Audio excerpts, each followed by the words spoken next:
بسم اللہ الرحمن الرحیم۔ کاشانہ یہ بصیرت یوٹیوب چینل کے سامعین کی خدمت میں کتاب عدل الہ پیش خدمت ہے۔ یہ کتاب مختلف ابواب پر مشتمل تھی، جیسا کہ آپ کی خدمت میں پہلے بھی عرض کیا۔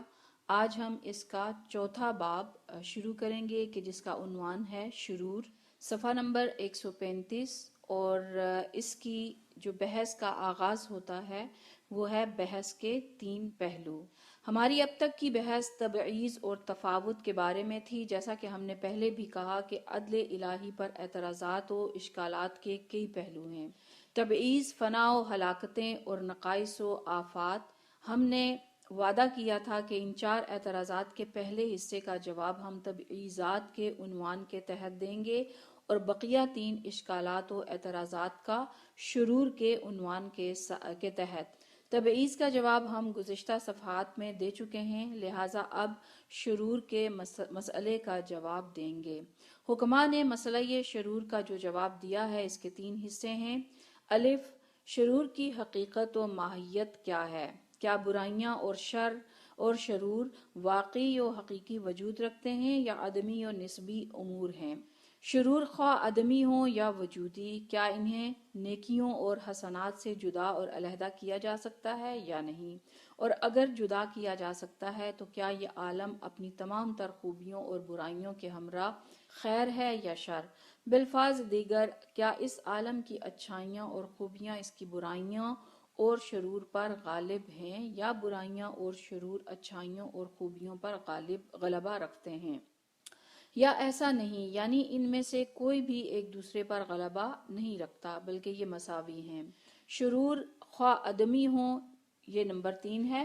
شرور خواہ آدمی ہوں یا وجودی، خواہ نیکیوں اور حسنات سے علیحدگی کے قابل ہوں یا نہ ہوں، جو چیز شر ہے کیا وہ واقعی شر ہے اور اس میں خیریت یعنی خیر ہونے کا کوئی پہلو نہیں، یعنی شر کئی یا کم از کم ایک ہی خیر کا پیش خیمہ اور تمہید بھی نہیں قرار پاتا، یا ہر شر کی ذات میں ایک بلکہ کئی خیر مخفی و مستتر ہیں؟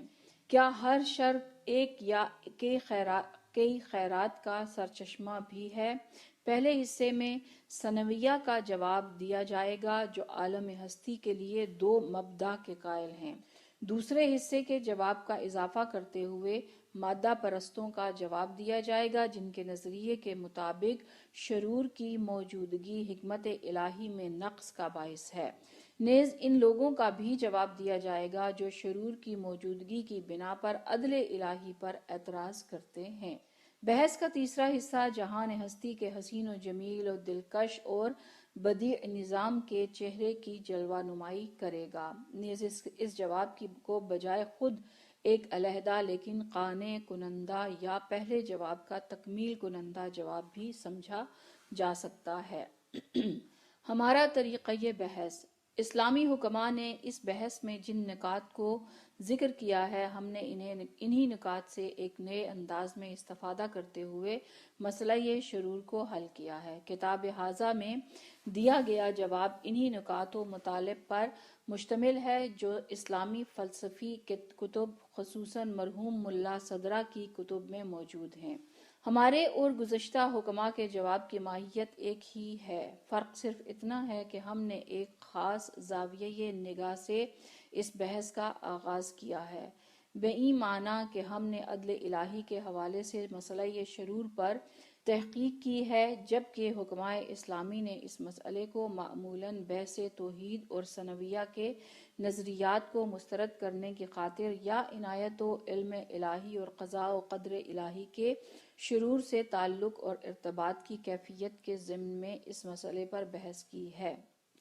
اسی بنا پر شرور کے سلسلے میں ان کے جوابات براہ راست مبدأ خلقت کی دوگانگی کو مسترد کرتے ہیں۔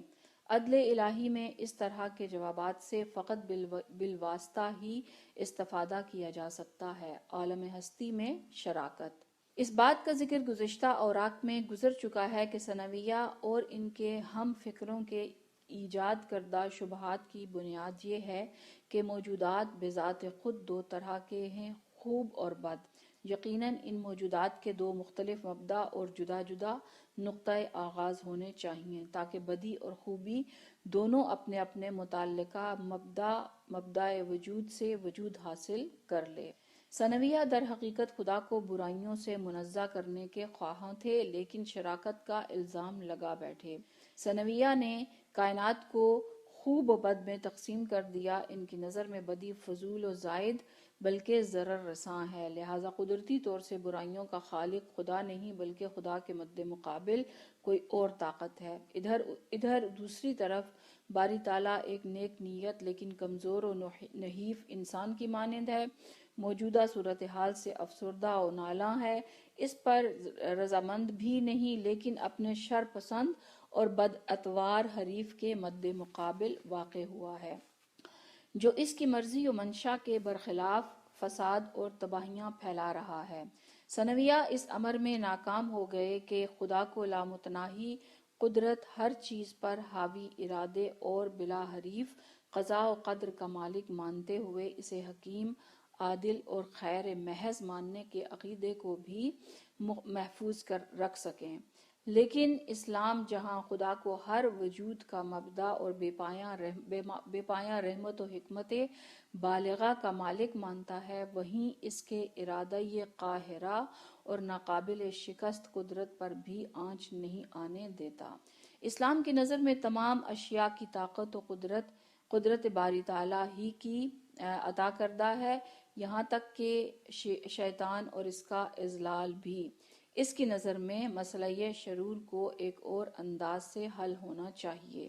اسلام کی نظر میں مسئلہ شرور کو ایک اور انداز سے ہی حل ہونا چاہیے، یعنی اسلامی نقطۂ نگاہ سے اگرچہ امور عالم بادی النظر میں بدی و خوبی جیسے دو حصوں میں تقسیم ہوتے ہیں، لیکن ایک اور لحاظ سے نظام خلقت میں کسی قسم کی برائی اور بدی ہرگز نہیں پائی جاتی۔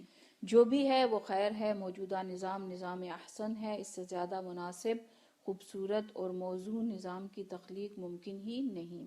مسئلہ شرور کا مذکورہ بالا جواب عقلی لحاظ سے ایک مخصوص فلسفے پر مبنی ہے، جس میں وجود و عدم سے متعلق مسائل کا ایک عمیق نگاہ کے ساتھ بغور مطالعہ کیا جاتا ہے۔ اس مخصوص فلسفے کی جانب سے ثنویہ کو یہ جواب دیا جاتا ہے کہ شرور بذات خود حقیقی اور واقعی موجودات نہیں، جس کے نتیجے میں وہ اپنے خالق اور مبدأ وجود کے محتاج ہوں۔ اس نقطے کو دو طرح سے بیان کیا جا سکتا ہے: شر کا عدمی ہونا، شر کا نسبی ہونا۔ ان دو نقطوں کی وضاحت کے بعد عالم ہستی میں دوگانگی اور شراکت کا شبہ بالکل رفع ہو جاتا ہے۔ شر عدمی ہے۔ ایک سادہ تجزیے سے یہ بات واضح ہو جاتی ہے کہ شرور کی ماہیت و حقیقت عدم ہے، یعنی برائی، نیستی اور نابودی کا تعلق عدم سے ہے۔ یہ نظریہ قدیم زمانے سے موجود ہے اور اس کی جڑیں قدیم یونان تک پہنچتی ہیں۔ فلسفی کتب میں اس نقطے کو قدیم یونانیوں مخصوصاً افلاطون سے منسوب کیا جاتا ہے، لیکن بعد میں آنے والے فلسفیوں نے اس مسئلے کی مزید تشریح و تحلیل کی ہے۔ اب کیونکہ ہم اس بات کو صحیح اور کلیدی نظریہ مانتے ہیں، اس لیے کتاب ھذا کی سطح کے مطابق اس کی وضاحت کریں گے۔ مسئلے پر بحث سے پہلے اپنے محترم قارئین سے معذرت خواہ ہیں کہ بحث ثقیل ہو جائے گی، لہٰذا ہماری درخواست ہے کہ ان صبر آزما صفحات کو سمجھنے کے لیے مزید غور و خوض کیجیے۔ ہمارے خیال میں یہ نقطہ اس درجہ اہمیت کا حامل ہے کہ جس کا دقت نظر کے ساتھ بغور مطالعہ کیا جائے۔ البتہ ہماری کوشش بھی یہی ہوگی کہ بحث کو حد الامکان آسان الفاظ میں پیش کیا جا سکے۔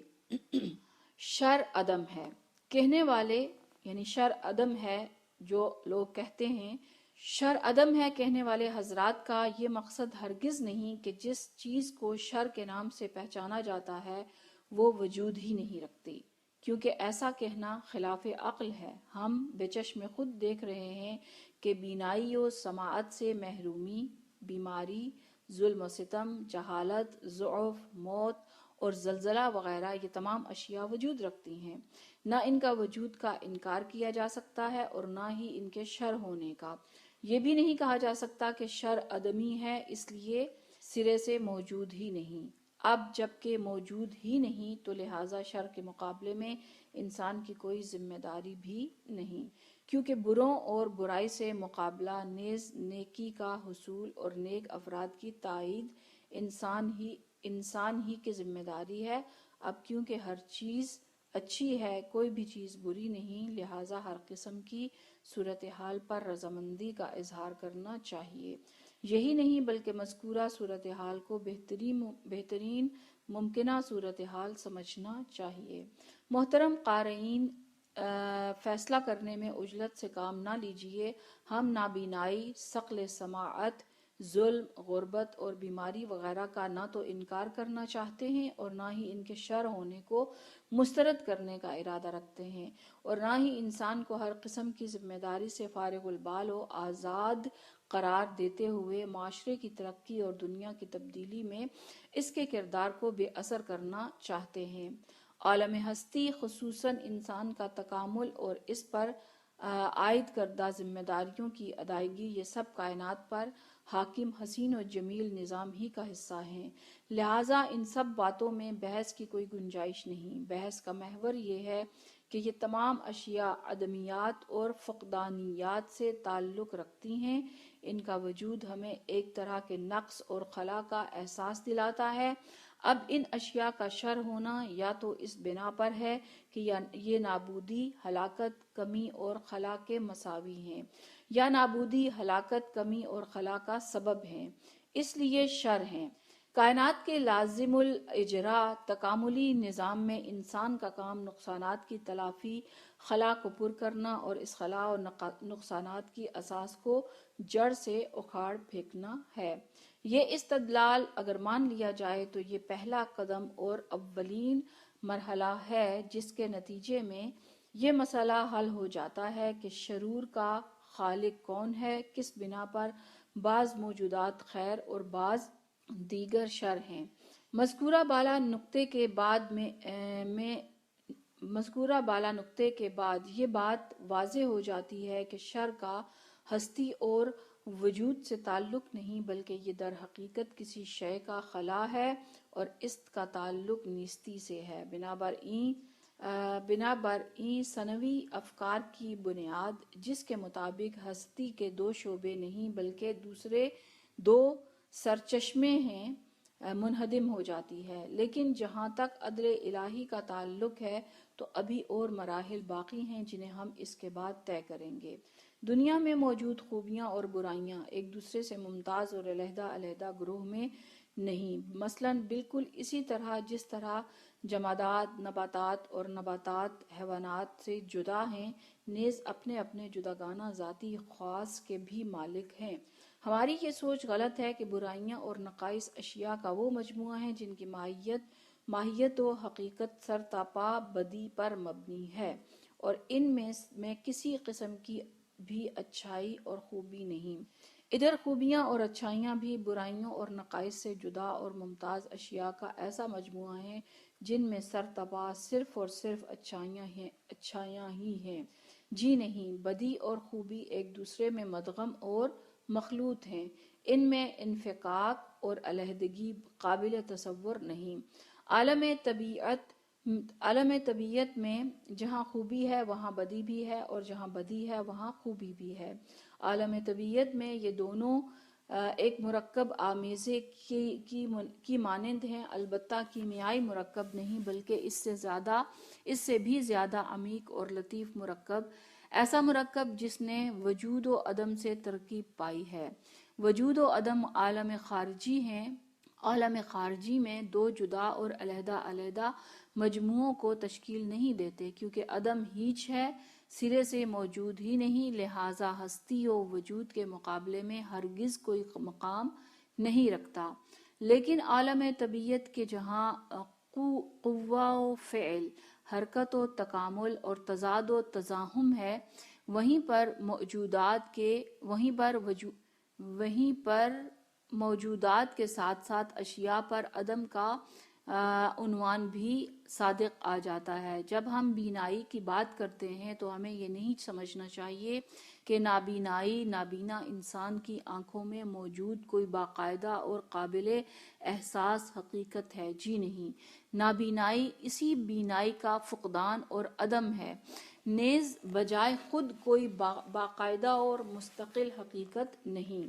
خوبی و بدی بھی ہستی اور نیستی کی مانند ہیں، بلکہ خوبی ہو بہو ہستی ہی ہے اور بدی نیستی۔ کسی بھی بدی کا ذکر در حقیقت ایک نیستی و فقدان کا ذکر ہے۔ بدی یا تو خود نیستی اور عدم سے ہے یا ایسی ہستی ہے جو ایک طرح کی نیستی کا لازمہ ہے، یعنی بدی ایسا موجود ہے جو خود اپنی ذات کے لحاظ سے، اپنی ذات کے لیے اس لحاظ سے کہ وہ خود ایک ذات ہے، اچھائی اور خوبی ہے، لیکن اس لحاظ سے کہ ایک نیستی کا لازمہ ہے، بد ہے، کسی اور لحاظ سے بد نہیں۔ ہم نادانی، غربت اور موت کو برا جانتے ہیں۔ یہ تمام مقولے نیستی اور عدم ہیں۔ زہریلے جانور، درندے، جراثیم اور آفات کو بد مانتے ہیں۔ یہ تمام موجودات اپنی ذات کے لحاظ سے عدم نہیں ہیں، بلکہ ایسے وجود ہیں جن کا لازمہ نیستی اور عدم ہے۔ نادانی علم کا فقدان اور عدم علم ہے۔ علم ایک حقیقت اور کمال حقیقی ہے، لیکن جہل و نادانی حقیقت نہیں رکھتے۔ جب ہم یہ کہتے ہیں کہ نادان فاقد علم ہے یا نادان علم سے محروم ہے، تو اس کے معنی یہ نہیں کہ نادان شخص فقدان علم نام کی ایسی صفت سے متصف ہے جس سے عالم و دانشور متصف نہیں۔ عالم و دانشور حصول علم و دانش سے پہلے جاہل ہیں، لیکن حصول علم کے بعد یہ لوگ کسی چیز کو گنواتے نہیں بلکہ صرف اور صرف ایک چیز کو پا لیتے ہیں۔ اب اگر نادانی و جہالت بذات خود ایک باقاعدہ حقیقت ہوتی تو حصول علم صرف ایک صفت کو دوسری صفت میں تبدیل کرنے کا نام ہوتا، بلکہ اسی طرح جیسے کوئی جسم اپنی شکل و کیفیت کو چھوڑ کر ایک دوسری شکل و کیفیت حاصل کر لے۔ غربت بھی ناداری کا دوسرا نام ہے، کسی چیز کا وجود اور ملکیت کا نہیں۔ جو مفلس و نادار شخص مال و دولت نام کی ایک چیز سے محروم ہے تو وہ اپنے مقام پر غربت نامی شے کا مالک نہیں۔ یہ کہنا صحیح نہیں کہ توانگر و متمول انسان کی مانند غریب بھی ایک طرح کی املاک رکھتا ہے۔ فرق صرف اتنا ہے کہ غنی و توانگر مال و دولت کا مالک ہے، لیکن غریب فقر و غربت کا۔ موت بھی کسی چیز کو کھو دینے کا نام ہے، کسی چیز کو حاصل کر لینے کا نہیں۔ لہذا صفات حیات کو کھو کر جماد میں تبدیل ہو جانے والے جسم تنزل کا شکار ہے، ترقی کی جانب گامزن نہیں۔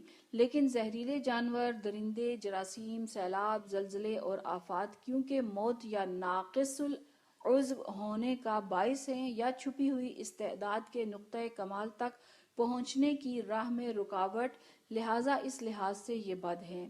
اگر زہریلے کیڑے بیماری یا موت کا باعث نہ بنتے تو ہرگز بد نہ تھے۔ کیڑے اگر درختوں اور پودوں کی بربادی یا پھلوں کے سڑنے کا سبب نہ ہوتے تو بد نہ تھے۔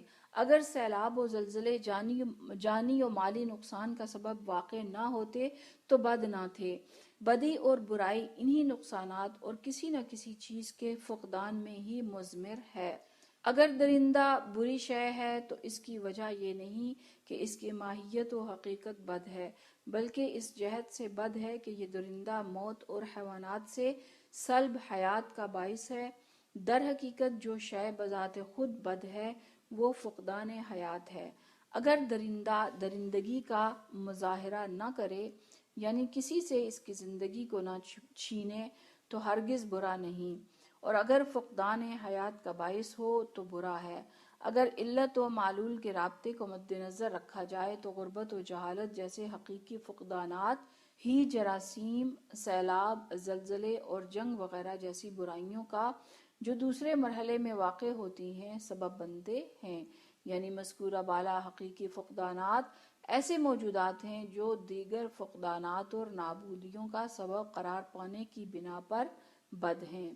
دوسرے مرحلے پر واقع ہونے والی برائیوں کا مقابلہ پہلے مرحلے پر واقع ہونے والی برائیوں کے ازالے سے ہی ممکن ہے۔ یعنی ہمیں چاہیے کہ جہالت، ناتوانی اور غربت جیسی چیزوں کے خلا کو پر کریں تاکہ دوسرے مرحلے پر رونما ہونے والی برائیاں وجود میں نہ آ سکیں۔ اخلاقی اعمال اور معیوب صفات کا بھی یہی حال ہے۔ ظلم برا ہے کیونکہ مظلوم کے حق کو چھین لیتا ہے، اور حق یعنی کوئی موجود کسی چیز کا استحقاق رکھتا ہے اور اسے وہ چیز ملنی چاہیے۔ مثلاً علم انسان کے لیے باعث کمال ہے، انسانی صلاحیت اسے چاہتی ہے اور اسی کی جانب رواں دواں ہے، اسی لیے حصول علم کا استحقاق بھی رکھتی ہے۔ اب اگر کسی انسان سے حق تعلیم چھین لیا جائے اور اسے حصول علم کی اجازت نہ دی جائے تو یہ ظلم ہے اور بد، کیونکہ حصول کمال کی راہ میں رکاوٹ اور باعث فقدان ہے۔ اسی طرح ظلم خود ظالم کے لیے اس جہت سے بد ہے کہ اس کی بلند استعداد سے متضاد و متصادم ہے۔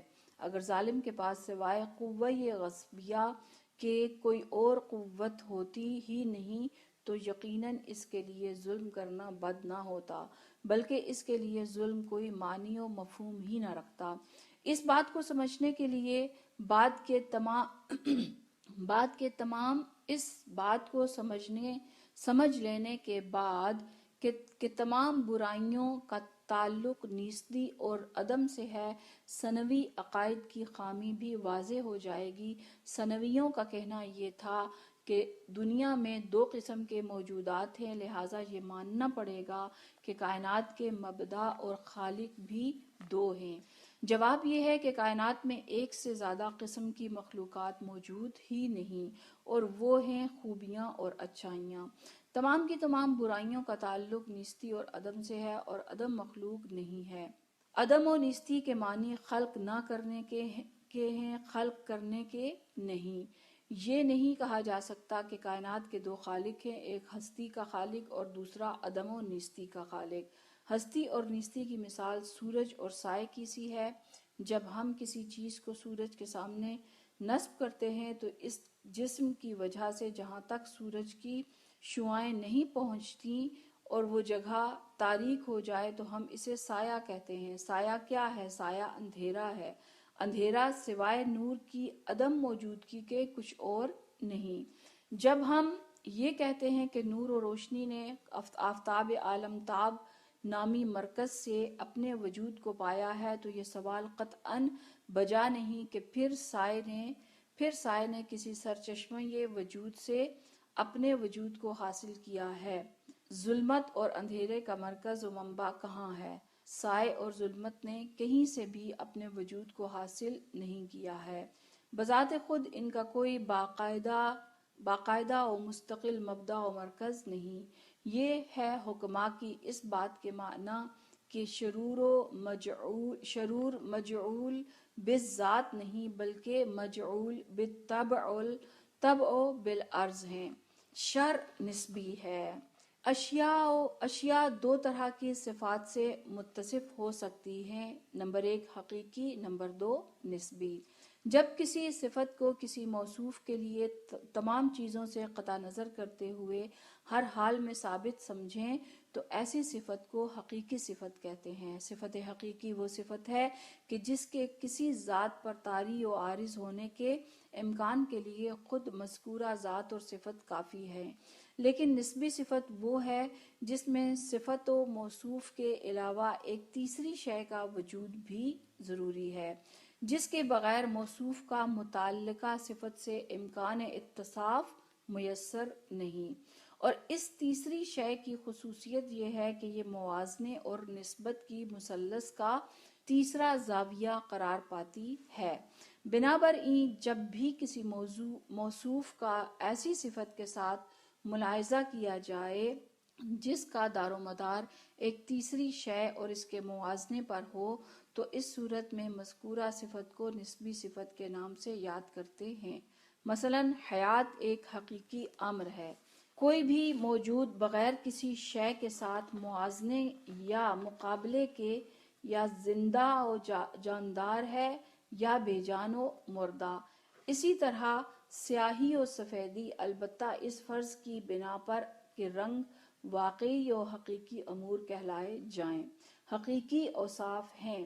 جو چیز سفید ہے وہ دیگر اشیاء سے موازنے اور مقابلے کے بغیر سفید ہے، اور جو چیز سیاہ ہے وہ خود سیاہ ہے۔ اس کے سیاہ ہونے کے لیے ہمیں کسی دوسری چیز سے اس کے موازنے اور مقابلے کی ضرورت نہیں، اور اسی طرح بے شمار دیگر صفات، اور انہی میں سے کمیت و مقدار بھی ہے، لیکن چھوٹا اور بڑا ہونا نسبی صفات ہیں۔ جب کسی جسم کو ہم چھوٹا کہتے ہیں تو ہمیں یہ دیکھنا چاہیے کہ کس چیز سے موازنے یا مقابلے کے بعد ہم مذکورہ جسم کو چھوٹا کہہ رہے ہیں۔ ہر شے کو چھوٹا یا بڑا کہنے کا انحصار صرف اس بات پر ہے کہ ہم کس چیز کو چھوٹے یا بڑے ہونے کا پیمانہ اور معیار قرار دیتے ہیں۔ مثلا ایک سیب یا انار کو ہم چھوٹا کہتے ہیں، ایک اور سیب یا انار کو بڑا کہتے ہیں۔ اس بات میں ہمارا معیار و پیمانہ بقیہ سیبوں یا اناروں کا حجم ہے، یعنی ہمارے مد نظر سیب یا انار کا حجم دوسرے اناروں یا سیبوں کی نسبت کم یا زیادہ ہے۔ ایک تربوز ہماری نظر میں چھوٹا ہے، اس کا چھوٹا ہونا بقیہ تربوزوں کے مقابلے میں ہے۔ ہماری نظر میں یہی چھوٹا تربوز اس بڑے سیب سے بھی بڑا ہے، لیکن اسی تربوز کا جب اور تربوزوں سے موازنہ کرتے ہیں تو اسی تربوز کو چھوٹا کہتے ہیں۔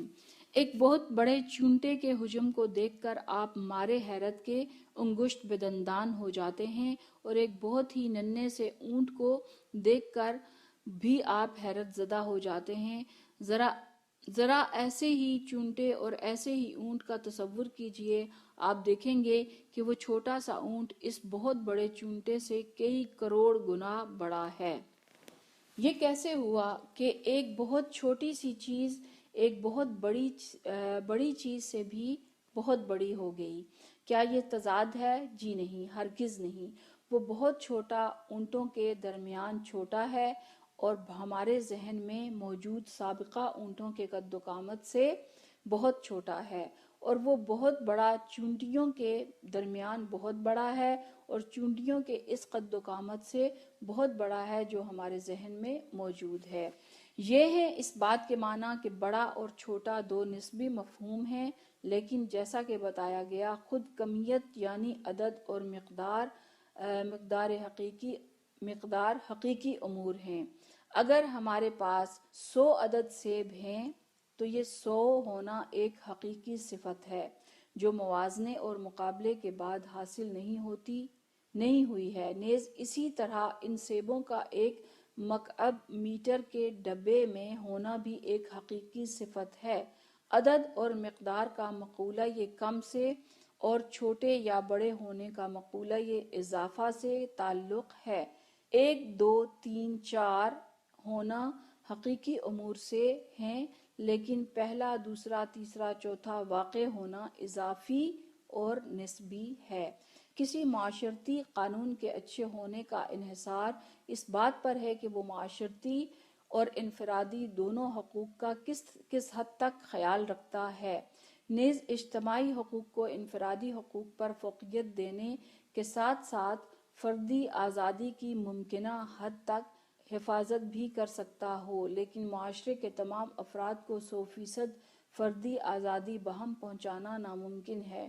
لہٰذا کسی قانون کا اس حوالے سے اچھا ہونا یعنی مختلف آزادیوں کی حفاظت اور ان کا بہم پہنچانا ایک نسبی صفت ہے، کیونکہ صرف بعض قسم کی آزادیوں کو بہم پہنچایا جا سکتا ہے۔ وہی قانون اچھا ہے جو حتی الامکان زیادہ سے زیادہ آزادیوں کی حفاظت کرتے ہوئے اسے متعلقہ افراد کو فراہم کر سکے، اگرچہ آزادی کی یہ فراہمی بعض دیگر آزادیوں کے چھن جانے کا باعث بن جائے۔ لہٰذا آزادی کی ضمانت دینے کے لحاظ سے کوئی بھی قانون اس وقت دیگر قوانین کی نسبت بہتر ہے کہ جب مطلوبہ آزادی کی بہتر حفاظت کرتے ہوئے اسے باہم پہنچا سکے۔ اس بات کے پیش نظر محترم قارئین کے ذہن میں کہیں کوئی غلط تصور قائم نہ ہو جائے، ایک نقطے کی یاد دہانی ضروری ہے، اور وہ ہے شر کے نسبی ہونے کا معنی۔ شر کے نسبی ہونے کا معنی حقیقی کے مقابلے میں ہے، حقیقی کے مقابلے میں ہے۔ نسبی ہے یعنی کوئی شے مقابلے اور موازنے کے بعد حاصل ہوئی ہے۔ کبھی نسبی ہونا مطلق ہونے کے مقابلے میں استعمال ہوتا ہے۔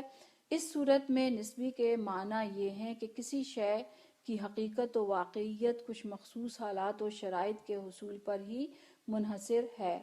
بنابراین مطلق ہونے کا مطلب ان مخصوص حالات و شرائط کی قید سے آزاد اور ان کا پابند نہ ہونا ہے۔ اب اگر نسبیت کے یہی مؤخر الذکر معنی مراد لیے جائیں تو تمام کے تمام مادی و قدرتی امور اپنے اپنے مخصوص زمانی و مکانی حالات و شرائط کے حصول پر منحصر ہونے کی روح سے نسبی کہلائیں گے، کیونکہ اس صورت میں ان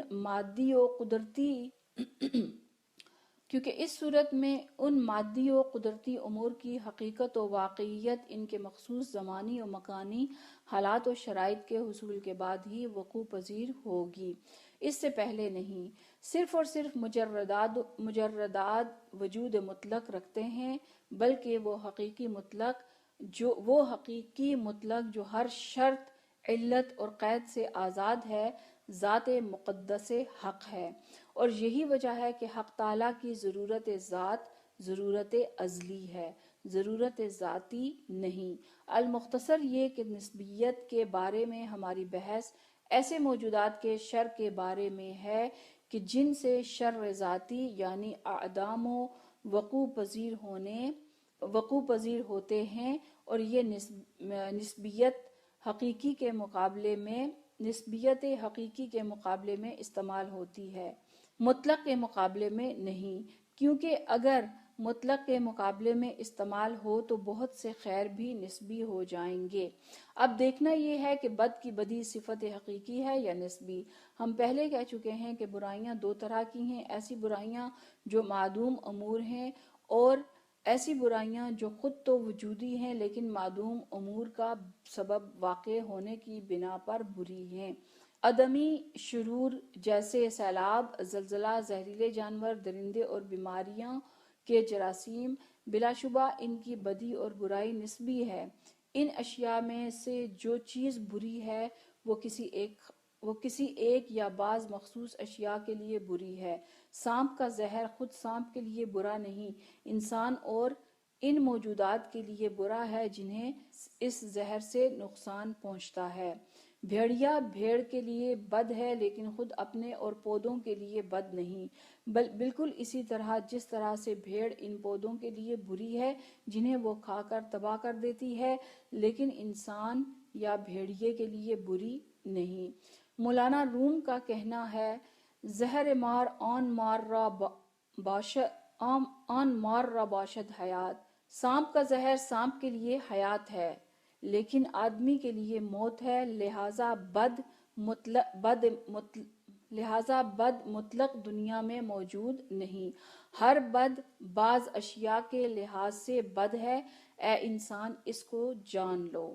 ادھر دوسری طرف ہر چیز کے حقیقی وجود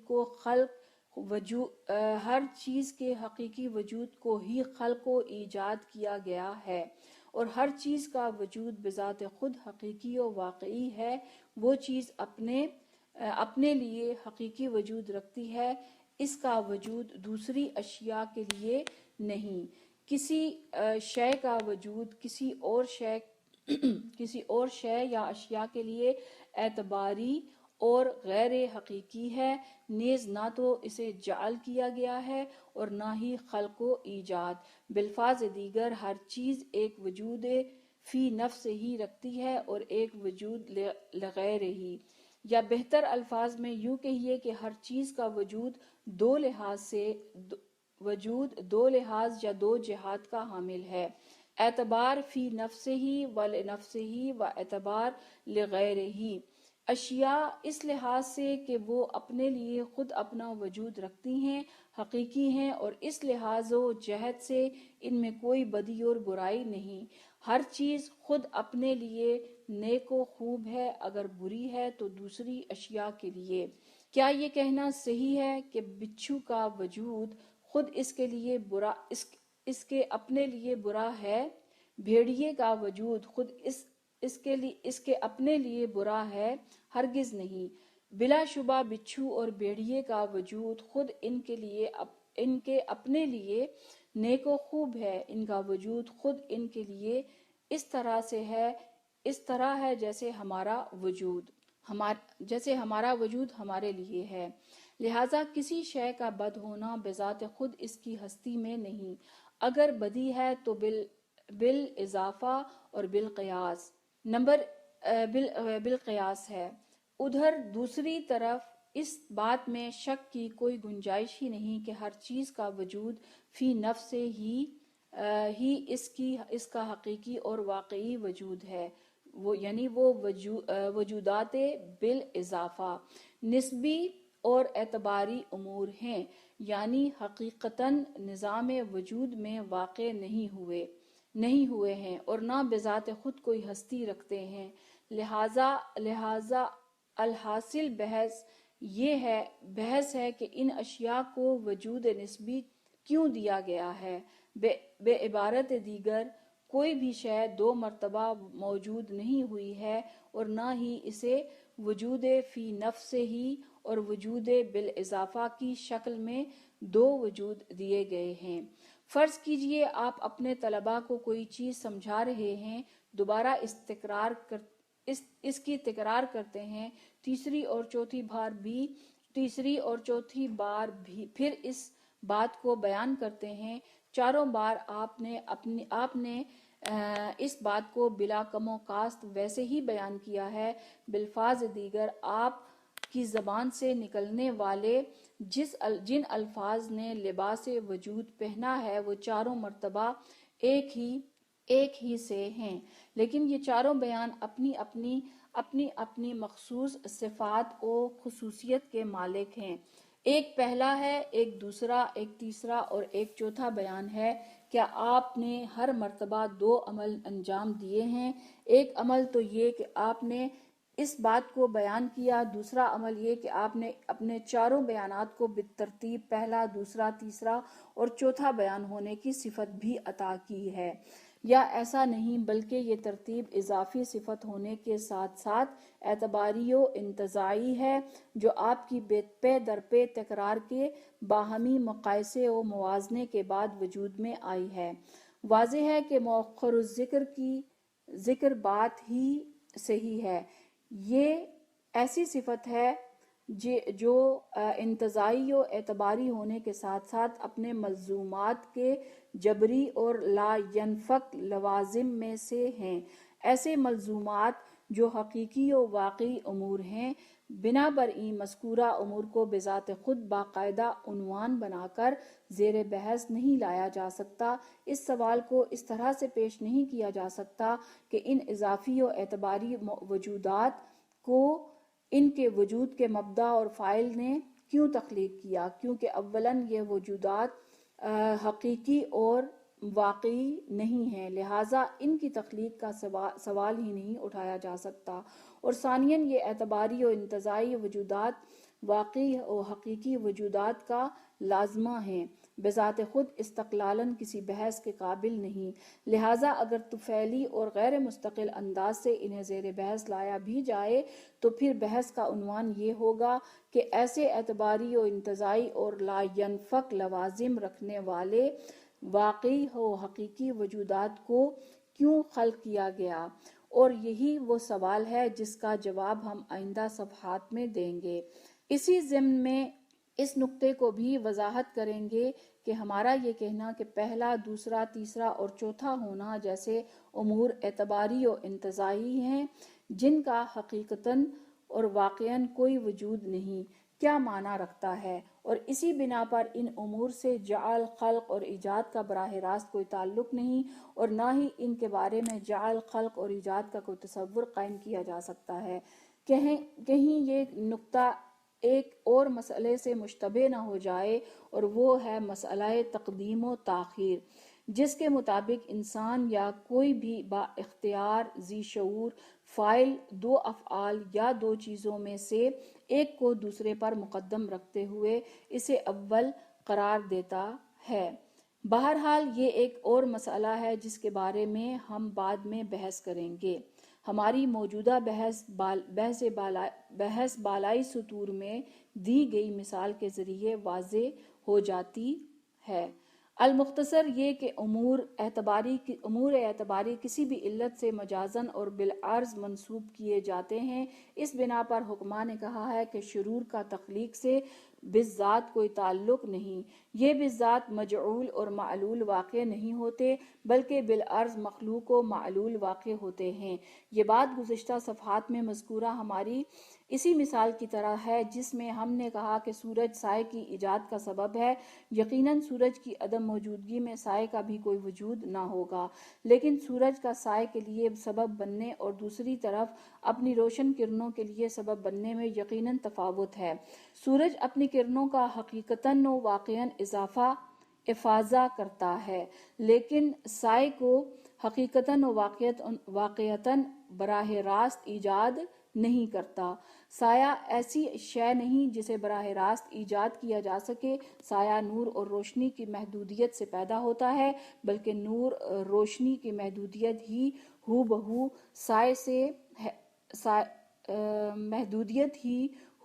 سایہ ہے۔